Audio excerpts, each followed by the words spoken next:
ایک پرسکون اور سرسبز گاؤں تھا جہاں فجر کی اذان کے ساتھ ہی ہر طرف خاموشی اور نور سا پھیل جاتا تھا۔ اسی گاؤں میں ایمن نام کی ایک نیک دل لڑکی اپنے والدین اور دادا کے ساتھ رہتی تھی۔ ایمن کی عمر کوئی 12-13 سال تھی، مگر اس کا دل اللہ کی محبت سے بھرا ہوا تھا۔ ایمن کے دادا فجر کے وقت اسے نرمی سے جگاتے اور کہتے، بیٹا، جو دن اللہ کے نام سے شروع کرے اس کا دن کبھی خالی نہیں جاتا۔ ایمن وضو کر کے نماز پڑھتی اور پھر کچھ دیر قرآن پاک کی تلاوت کرتی۔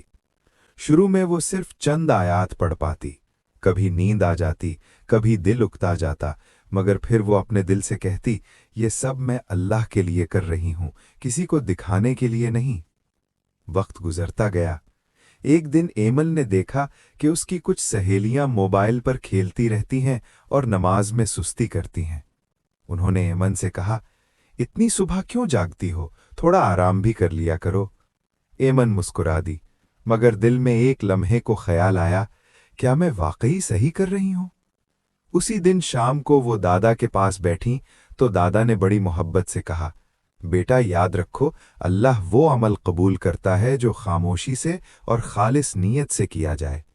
یہ بات ایمن کے دل میں اتر گئی۔ اس رات اس نے اللہ سے دعا کی، یا اللہ، میرے دل کو اپنی یاد میں مضبوط کر دے اور میری نیت کو ہمیشہ خالص رکھنا۔ اگلے دنوں میں ایمن نے باقاعدگی سے فجر کے بعد قرآن پڑھنا شروع کر دیا۔ اب وہ صرف چند آیات نہیں بلکہ آہستہ آہستہ پورا رکوع پڑھنے لگی۔ اس کے چہرے پر عجیب سا سکون آ گیا، باتوں میں نرمی اور دل میں اطمینان پیدا ہو گیا۔ گاؤں کے لوگ کہنے لگے، ایمن پہلے سے زیادہ سلجھی ہوئی اور با اخلاق ہو گئی ہے۔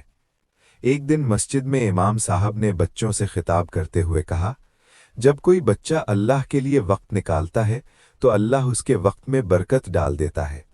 ایمن کی آنکھوں میں خوشی کے آنسو آ گئے۔ اسے محسوس ہوا کہ اللہ اس کی چھوٹی سی کوشش کو قبول کر رہا ہے۔ چند مہینوں بعد ایمن کی وہی سہیلیاں جو پہلے اس کا مذاق اڑاتی تھیں، اب خود اس سے پوچھنے لگیں، ہمیں بھی بتاؤ، تم اتنی پابندی کیسے کر لیتی ہو؟ ایمن نے مسکرا کر کہا، بس نیت ٹھیک کر لو، باقی اللہ